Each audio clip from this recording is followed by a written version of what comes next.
Welcome. My name is Shankari Goldstein. This is our second session of Mind and Life Connect. I work with Mind and Life Institute. My pronouns are she and her, and I'm helping to co-facilitate this space with my thought partner, Nish Nupani. And I'm joining from Charlottesville, Virginia, which is home to the Monacan tribe as well as African peoples. So Virginia has a rich and complex history, and it's important to recognize the legacy of slavery, displacement, and the ongoing struggle for justice and equality. Monticello is only 15 minutes from my house. It's the home of Thomas Jefferson, and it's located not too far from our Mind and Life offices. And today we want to create space and honor the Monacan Nation and the African peoples who have lived and worked on this land and acknowledge the silencing of their voices in many cases. So Nish, I'll invite you to share with our audience where you're tuning in from. Hi, thank you, Shankari. Welcome everybody to our second Mind and Life Connect. My name is Nish. I am the other program manager of Mind and Life and co-host of Mind and Life Connect. And I'm joining you today from Northampton, Massachusetts, which used to be Pocahontas land. And thank you, Shankari, for doing the land acknowledgement so beautifully. And I'll pass it back to you right away. Yeah, thank you. And we have links to help you provide ongoing support for these communities. So we do have hopefully some tech people that can put those in the chat for the live audience. And then we're hoping to get those links on our website page under Inger's recording when we're done with this episode. So our session today is a chance to hear from a leading advocate in mental health treatment. So Dr. Inger Burnett Zeigler is joining us, and we will be discussing the disproportionate impact of trauma on BIPOC communities, as well as the intersectionality between stress and trauma and race. More importantly, it's a chance for you all to come together as a community and use your voices with one another. So I want to open the session first by reading a quote from Dr. Burnett Zeigler's book titled, "Nobody Knows the Trouble I've Seen, The Emotional Lives of Black Women," which I've been diving into over these last few weeks in preparation for our time with her. So in her opening, she says, "In therapy, my clients and I explore what lies beneath the mask of strength. This is usually the unfamiliar space because talking about our problems to strangers is not something we as Black women typically do. But if you have come to this book, you might be willing to try something new to help you with all that you have been holding on to. Don't be afraid of what might happen if you unearth a buried part of yourself. I invite you to approach the pain that for years has been avoided and denied. You no longer have to pretend that you're fine." And I love that because that's so much about what this session is about, exploring those barriers and the fears around mental health and communities not being able to access mental health treatments. And I just want to continue to extend that invitation that Dr. Burnett Zeigler has given us and say that if you've come to this space to hear her speak today, know that Mind and Life and Connect is truly a space that is dedicated to you, the participants, our community, to come together and build a thoughtful, nourishing, and hopefully inspirational community through sharing unique perspectives with one another. So on that note, I'm going to do a short introduction of Dr. Burnett Zeigler. She will be sharing some contemplative practices with you all to help ground you in the work, as well as a short presentation. Dr. Burnett Zeigler is an associate professor of psychiatry and behavioral sciences at Northwestern University's Feinberg School of Medicine. She's a licensed clinical psychologist with over 20 years of experience, and she specializes in medicine and helping people manage stress, trauma, mood, and anxiety conditions, and interpersonal relationship issues, promoting holistic wellness through mindfulness and self-compassion. Dr. Burnett Zeigler, thank you so much for joining us today and helping to foster this dynamic community space. And I'll hand this space over to you now. Good afternoon to everyone. Thank you, Shankari and Nish, for the lovely introduction. Thank you to Mind and Life for inviting me to be in community with you all today. Before I start the formal part of the presentation, I'd like to invite everyone in to take a moment just to settle down. If you'd like to turn off your cameras for just a moment, feel free to do so, or you may leave your camera on and lower your eyes. Taking the first few moments just to settle down in your chair, planting your feet firmly on the ground, feeling your hips heavy in your seat. Spine is long and upright, shoulders dropping down. Palms resting in your lap or facing upward.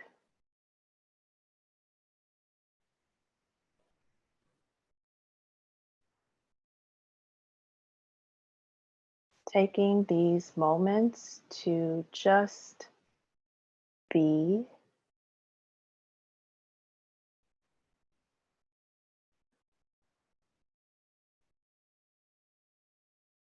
And to notice whatever might be showing up for you.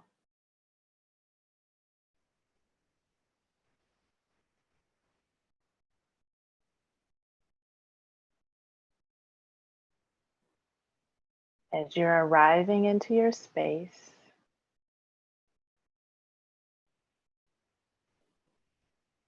arriving into this moment in time,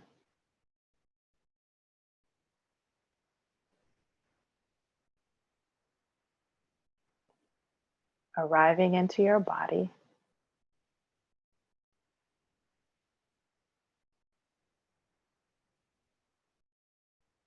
and turning toward your breath.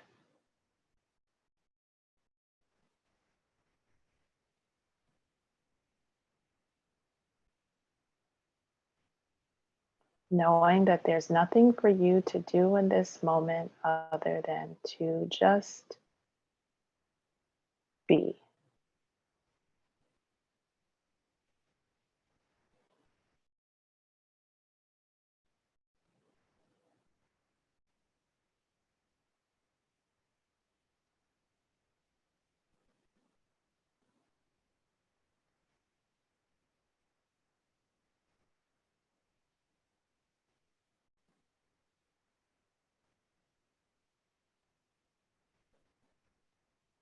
Noticing whatever is showing up for you and allowing yourself to be present with it.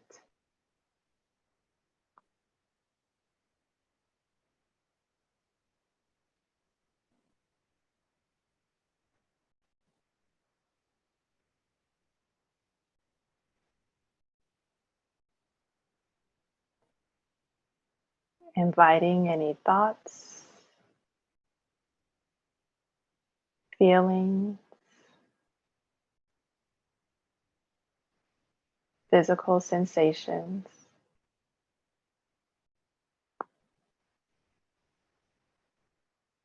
to stop by and pass away.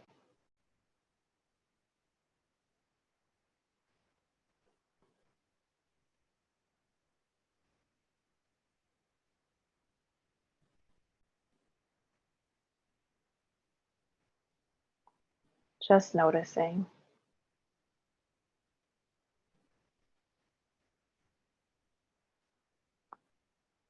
just being.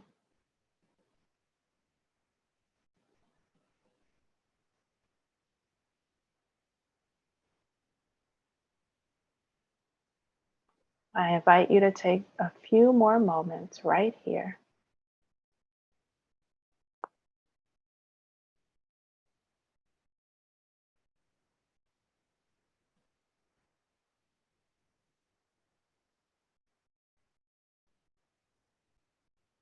Returning to your breath as your anchor.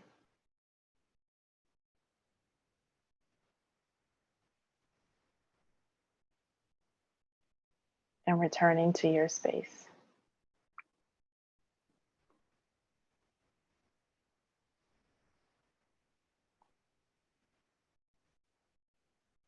If you have turned off your camera, I invite you to turn it back on if that is okay for you. And while I am switching to my slides,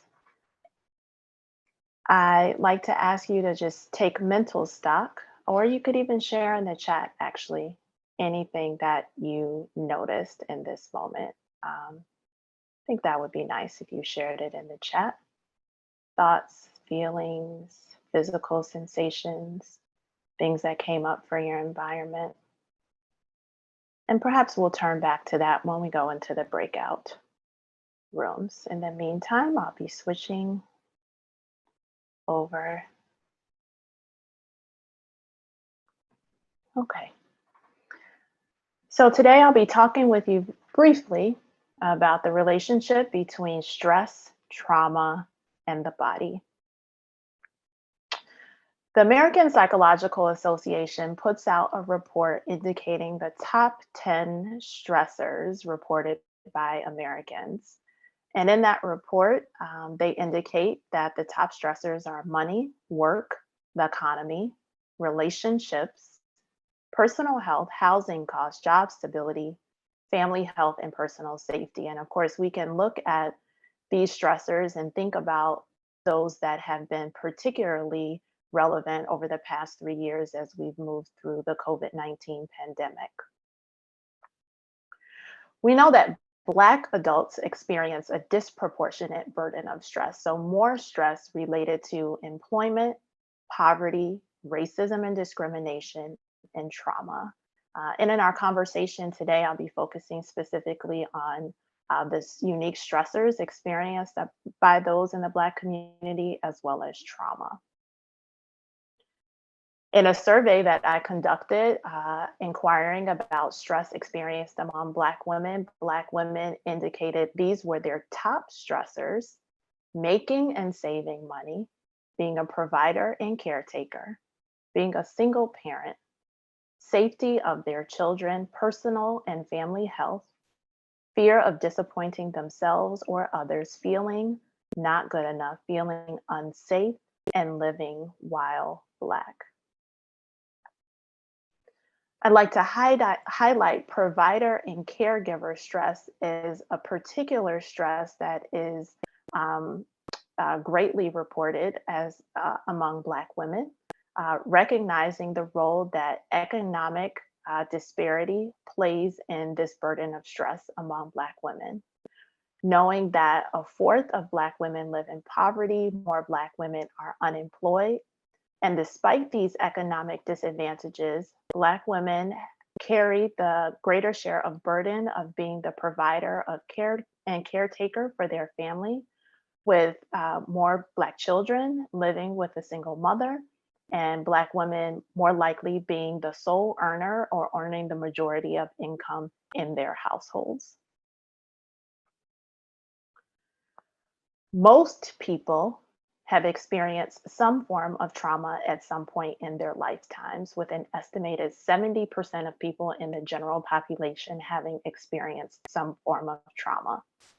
Traumatic stress is a particular type of stress whereby one is exposed to a dangerous, shocking, or scary, life-threatening experience. Here I have displayed the top stressors, the top traumas that people experience, including sexual, physical, and emotional abuse, neglect, traumatic grief and separation, interpersonal violence, community violence, natural disaster, war or terrorism, and serious accident or illness. While 7 in 10 of adults in the general population have been exposed to a trauma at some point in their lifetime, Black adults are more likely to have been exposed to a trauma, with Black children having more experiences with sexual abuse, physical abuse, and childhood maltreatment. Black adults have the highest number of cumulative traumatic events.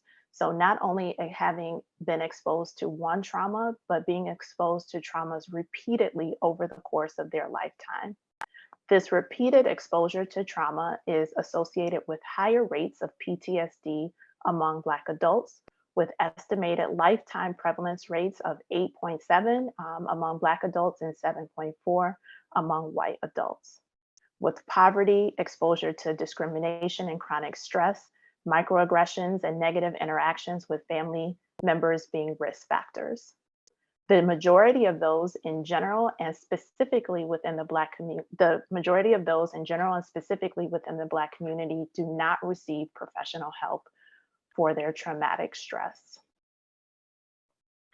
I want to extend beyond those trauma exposures that I just displayed and think about the broader exposure to trauma that is not always captured when we're thinking about trauma, and that's racial trauma and race-based traumatic stress, which is defined as a mental or emotional injury caused by encounters with racial bias and ethnic discrimination, racism, and hate crimes. And this exposure to racial trauma and race-based traumatic stress is more likely in BIPOC communities. When we're talking about race-based traumatic stress, some of the incidents that can lead to that is having a direct experience with a racism-related life event, a secondary experience with racism, or in other words, vicarious racism.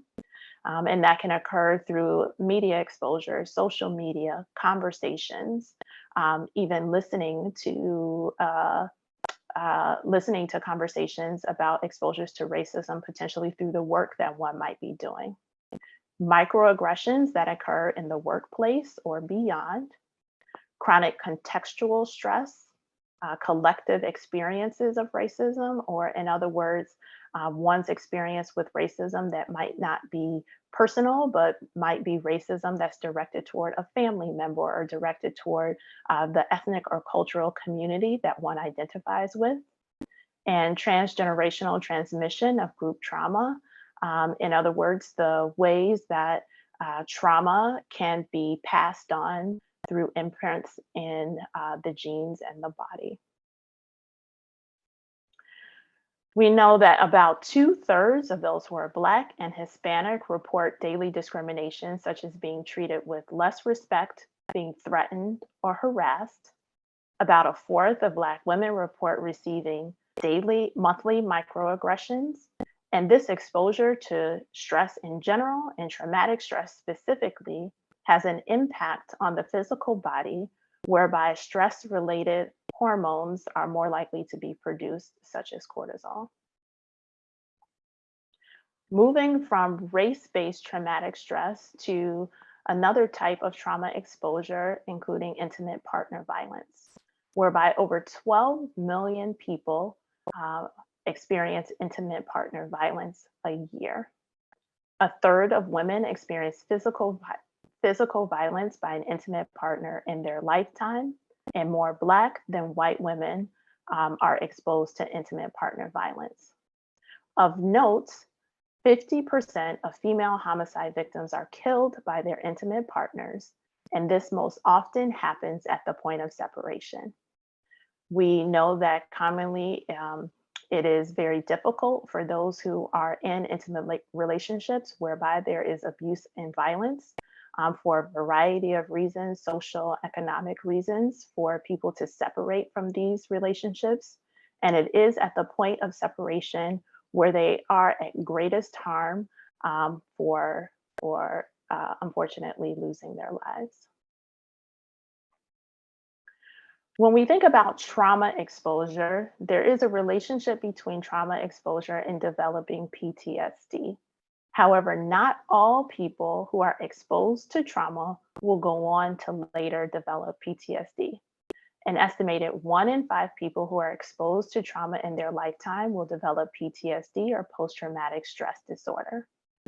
When we think about the clinical criteria that comprise post-traumatic stress disorder, it falls into these 4 categories of re-experiencing the event.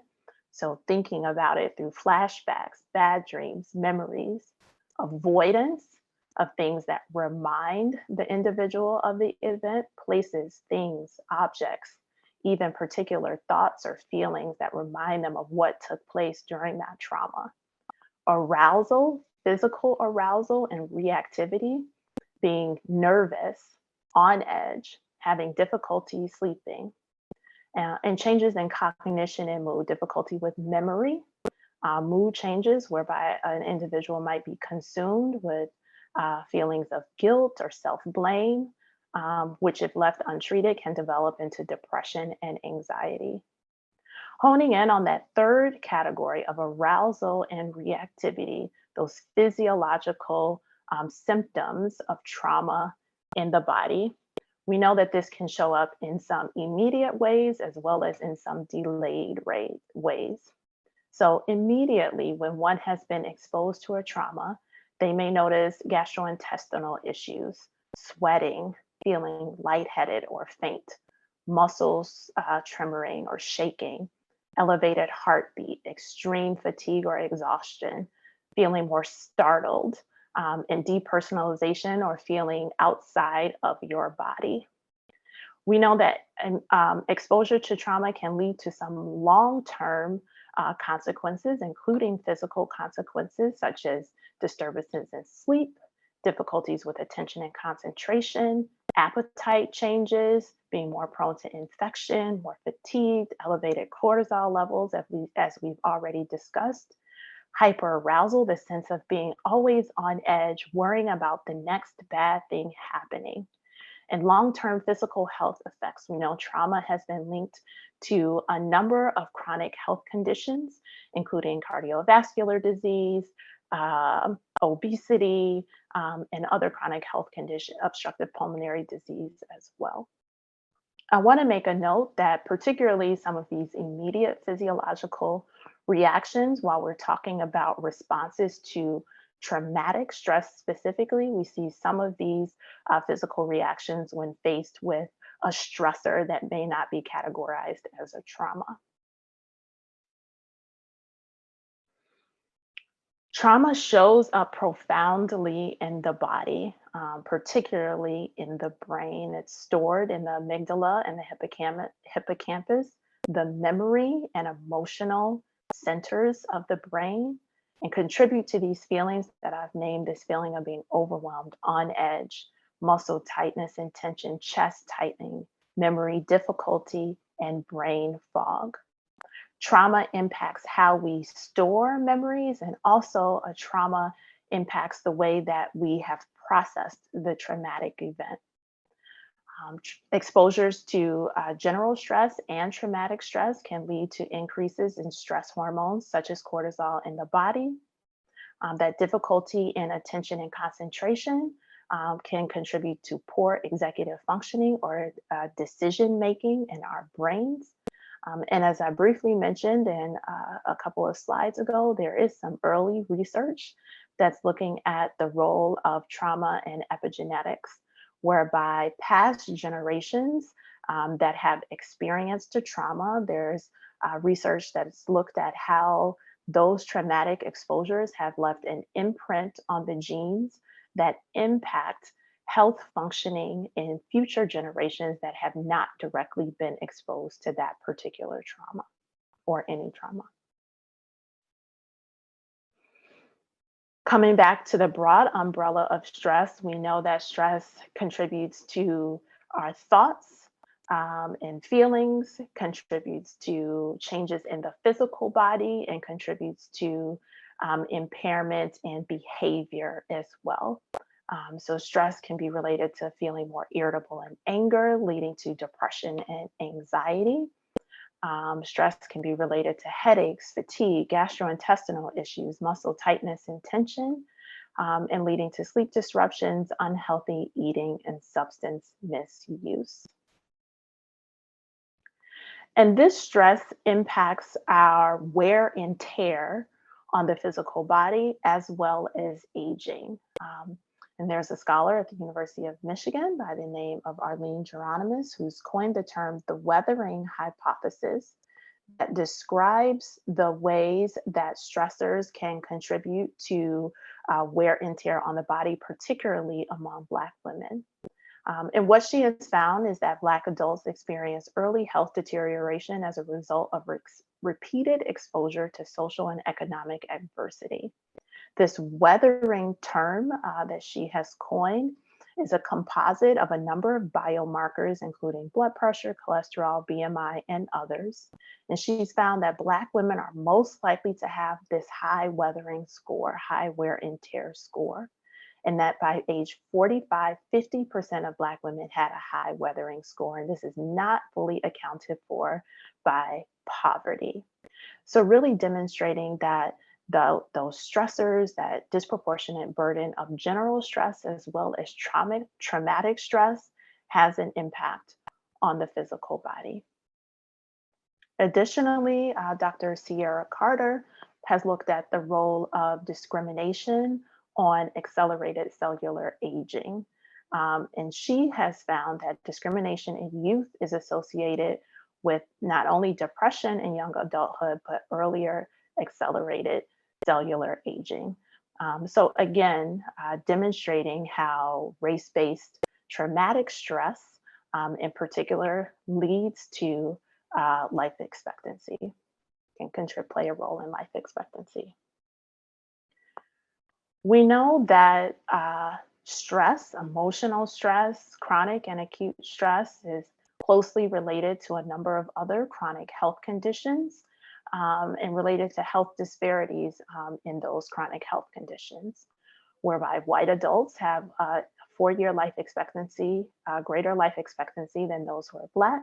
Stress is related to disparities in maternal health outcomes, fibroid development, cancer, cardiovascular disease, diabetes, and obesity.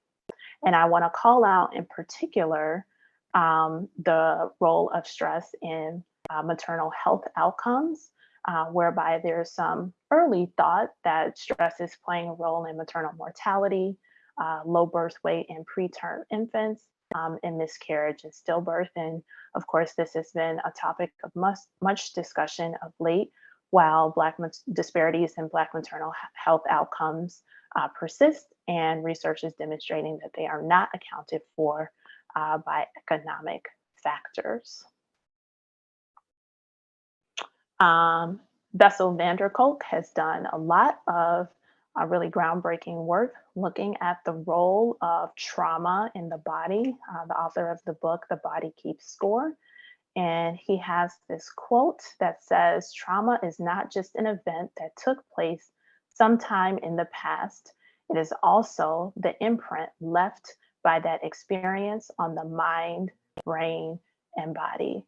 So really speaking to how the effect of past trauma can still be very present in the lives of those who have experienced it.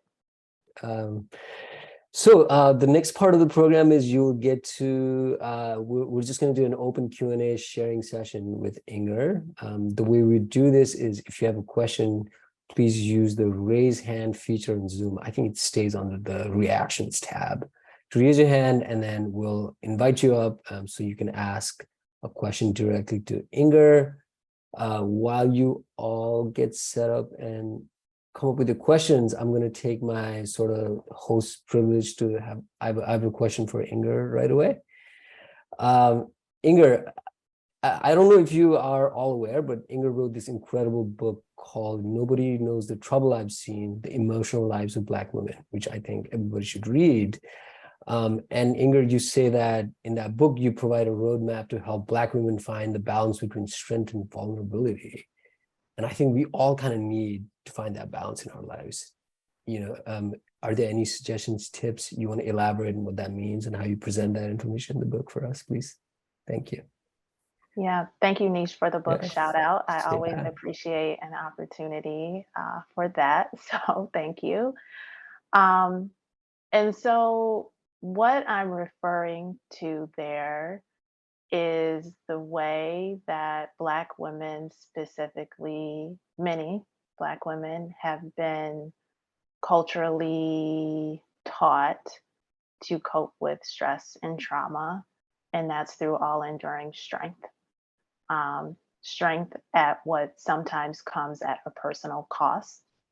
Strength, which means self-sacrifice, deprioritization of individual needs, overextending, overburdening, not taking time for self-care, not recognizing our own traumas and the hurts that come from that trauma.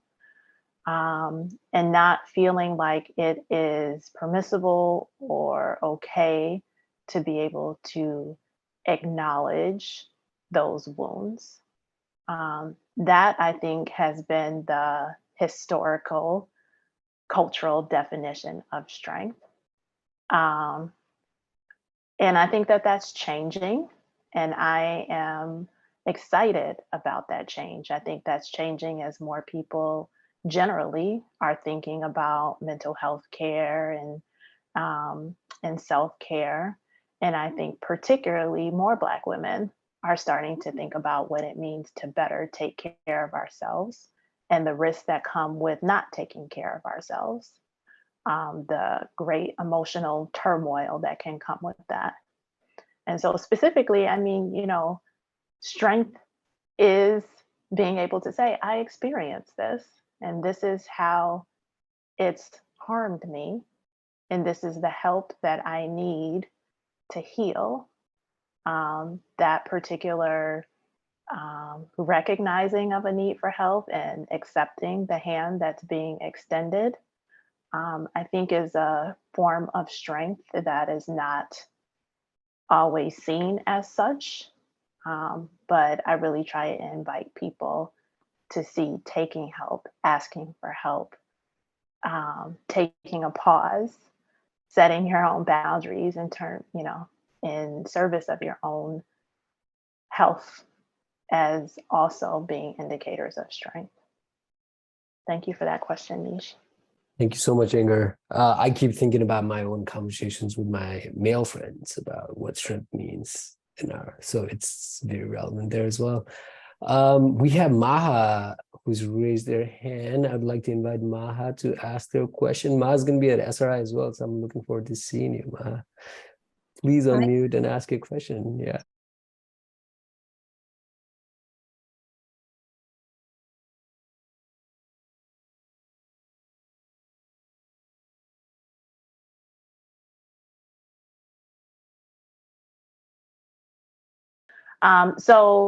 Yes, you have landed squarely on my area of research interest, looking at the mental health needs of Black women in the community and the ways that mindfulness-based approaches might be culturally tailored to be implemented in community-based settings that are traditionally under-resourced.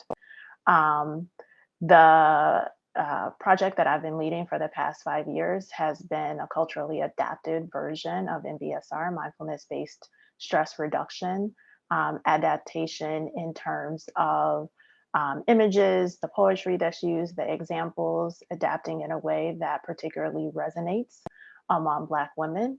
But in addition to that surface level adaptation, thinking about ways that we can implement whatever it is, in our case, a contemplative type of intervention, but whatever it is in spaces where people are already going, understanding that most people with stress and trauma or whatever their challenges are not showing up in mental health offices.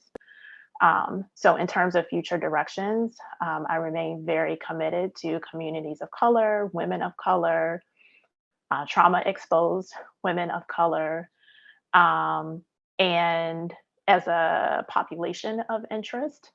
And then the pathway being partnership with community-based organizations. So how we as clinicians and we as scholars can kind of go to the people and implement our evidence-based thing where people already are and really strengthen mutually beneficial academic community partnership type of work.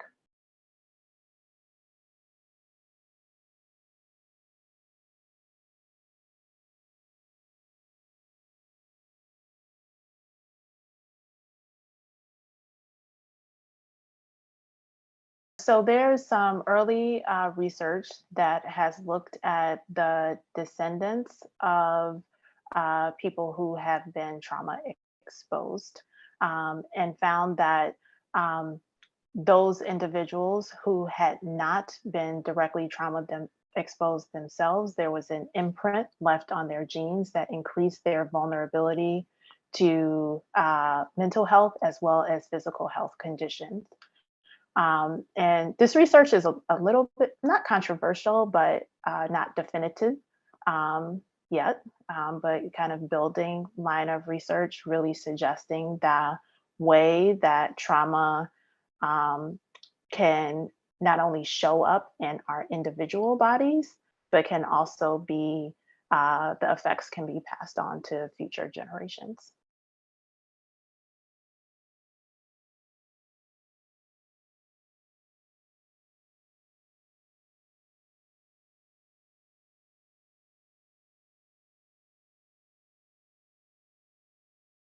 Yeah, that's always such a hard question for me because I am a clinical psychologist. So I work with individuals, and I is my intention to help individuals cope with their suffering, and build capacity toward healing. And though that is the work that I do using an integrative practice, including but not limited to mindfulness based approaches, I also recognize that much of the work that needs to be done is beyond that of the individual. And so I think of it as kind of like a multi-pronged approach with, the systemic factors, and those systemic factors, the ones I think about most are, where healthcare is offered, communities. I'm sorry, I don't know if you guys can hear my baby crying in the background. That's okay. So, sorry. This is a family space. You're all good. Keep going. Sorry about that. So thinking about where healthcare is offered, how healthcare is funded, how that serves or doesn't serve particular populations. Then at the next level, thinking about the interventions themselves, how interventions are um, appropriate or not to meet the needs of diverse populations, and then coming down to the individual. So I think addressing each of those kind of prongs and more, but those are the ones that I specifically think about um, in my work.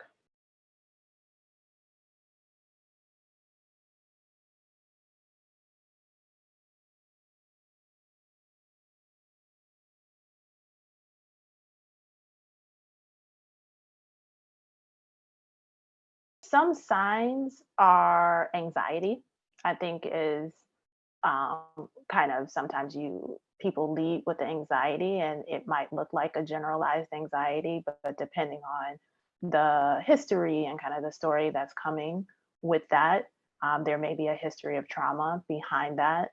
Some of the symptoms that I briefly touched on, persistent fear, avoidance, feeling nervous and on edge, difficulty in interpersonal relationships. And I think when we are exploring trauma with an individual, it is important to take that kind of long lens, looking at perhaps not only adult exposures to traumas, but repeated exposures to trauma over the life course. So I know Nish told me I only had like a quick response, but I'll just quickly say, for example, I'm working with someone now in clinical practice that, was sexually abused in early childhood, had emotional abuse from their parent, left the home environment to get into emotionally abusive relationship with a partner, has been assaulted a number of times, has been living in poverty. So there are all of these kind of touch points in which trauma has impacted them. And the way that that is showing up now is a lot of anxiety, nervousness, on edge, as they describe, feeling all over the place. And so I think those symptoms can look a little bit different in different people, but I think that that's often um, kind of what's at the surface. In terms of a catch-all approach, I don't, I don't, I don't really ascribe to that. Just kind of in general, I think that I take an integrative approach I think that people are different. They come with different cultural histories. They come with different personal stories. They come with different individual strengths and resources that should be um, used as a part of the way we service them. And so I think all of that should be taken into consideration when we think about how we as supporters or providers are showing up to offer our tools to the person. Thank you, Inger. And thank you, Charlene, for the question. Shankari, I'm going to pass it on to you to take us through the end of our program. Thank you, Nish. Thanks, everyone. Once more, this was such a fun session and such a good number 2 to learn from and grow from as we continue to find these new ways to foster community with you all.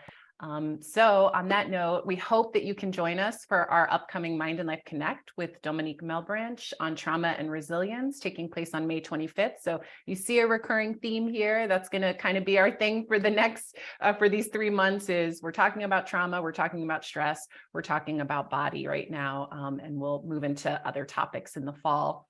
Also, if you haven't already done so, please make sure to check out our Insights project. We're just lifting that back up as well. I think one of our tech people is going to put a link in the chat.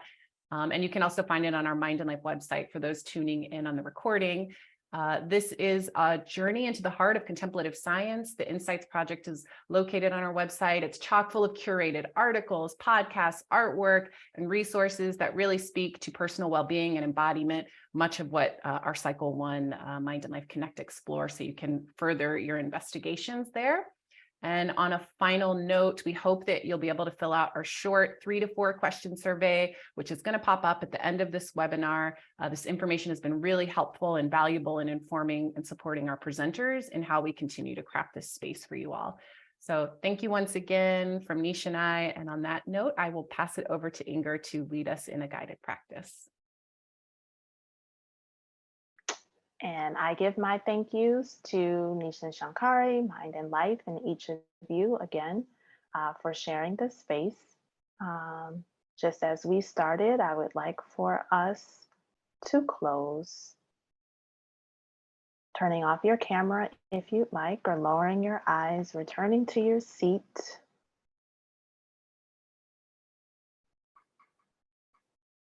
Settling into your space.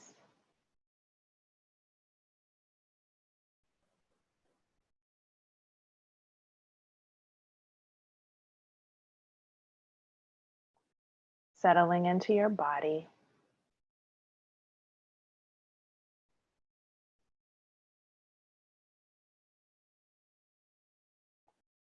Turning your attention inward.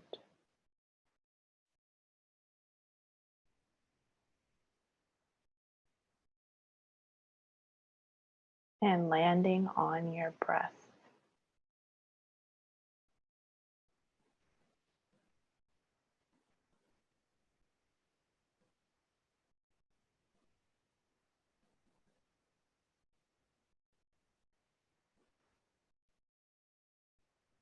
Feeling the air come in through your nose.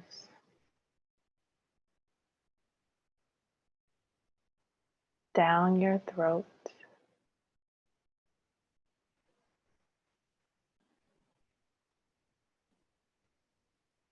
Filling your lungs and your belly.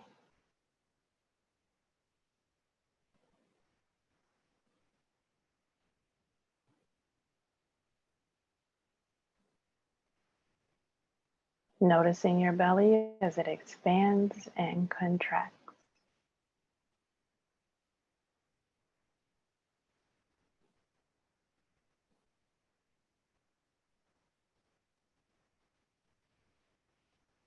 Rising with the inhale. Falling with the exhale.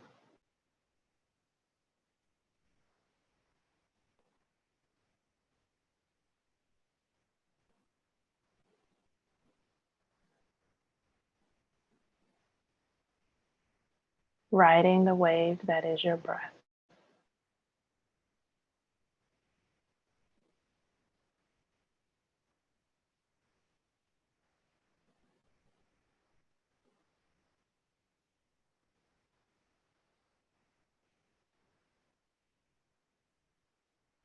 On your next inhale, feeling your breath extend out to the body.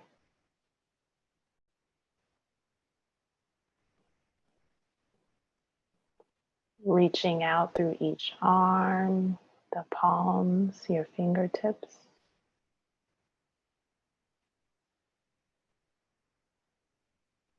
Through your center, down each leg, your knees,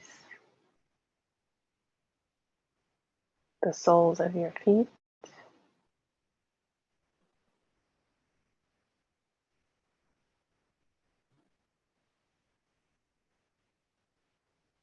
Feeling your breath take up space in each corner of your body.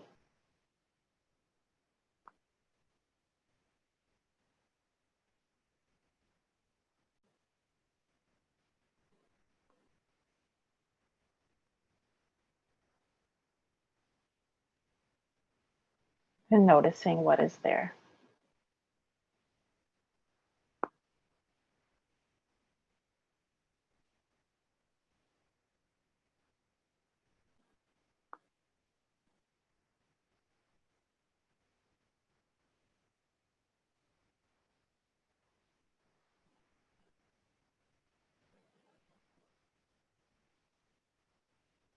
I invite you to draw your attention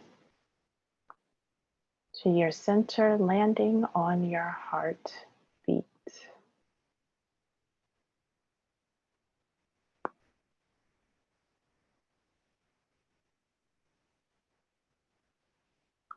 Pausing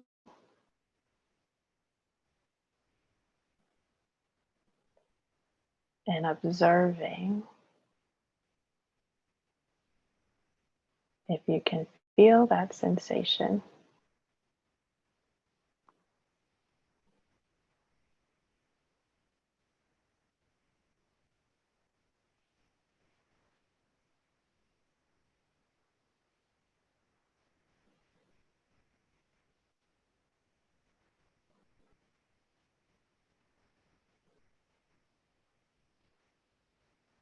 Your next exhale, coming back to your center.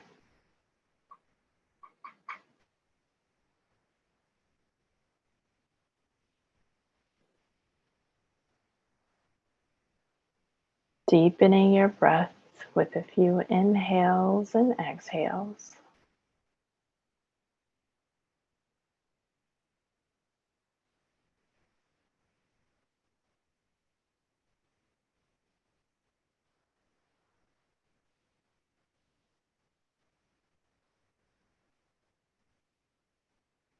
Raising your eyes and inviting yourself back into your space.